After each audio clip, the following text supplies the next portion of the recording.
بسم اللہ الرحمن الرحیم۔ السلام علیکم ورحمۃ اللہ وبرکاتہ۔ دوستو، آج ایک نئی ویڈیو کے ساتھ آپ کی خدمت میں حاضر ہوں۔ آج جیسے کہ آپ نے دیکھا ہے کہ صرف ایک چیز سے احتلام کا خاتمہ، یہ آج کی ہماری ویڈیو کا عنوان ہے۔ اور آج کی میری ویڈیو تمام میرے نوجوان جو نئی نسل ہیں ان تمام نوجوانوں کے لیے ہیں جو کہ احتلام کا شکار ہیں، اور جب سوتے ہیں تو انہیں احتلام ہو جاتا ہے، جب سوتے ہیں انہیں احتلام ہو جاتا ہے۔ اور بعض اوقات کبھی ایسا بھی ہوتا ہے کہ احتلام کی وجہ سے نوجوانوں کی ہڈیاں سامنے آ جاتی ہے، جسم کمزور پڑ جاتا ہے، قوتیں جو ان کی جسمانی قوت ہے وہ بھی ختم ہو جاتی ہے۔ اور بسا اوقات تو میں نے ایسے نوجوان لڑکوں کو دیکھا ہے کہ جو ہڈیوں کا ایک ڈھانچہ سا رہ جاتا ہے۔ تو اس کی وجہ کیا ہے؟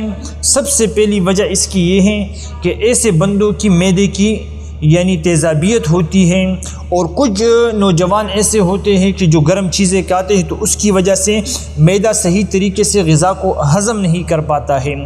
جب نوجوان نسل رات کو 10، 11، 12 بجے کھانا کھاتے ہیں تو وہ کھانا کھا کر پھر سو جاتے ہیں، تو کھانا ہضم کیے ہوئے بغیر سو جاتے ہیں، تو یہ احتلام کو دعوت دینے کے مترادف ہے۔ لہٰذا میرے نوجوانوں نے کوئی ایسا عمل نہیں کرنا ہے کہ کھانا کھا کے سو جانا ہے، نہیں تو احتلام نے لازمی ہونا ہے۔ اس کے لیے میں آپ کو جو چیز بتاؤں گا، جو نسخہ بتاؤں گا، وہ آپ کے گھر میں موجود ہیں۔ آپ نے کرنا کیا ہے؟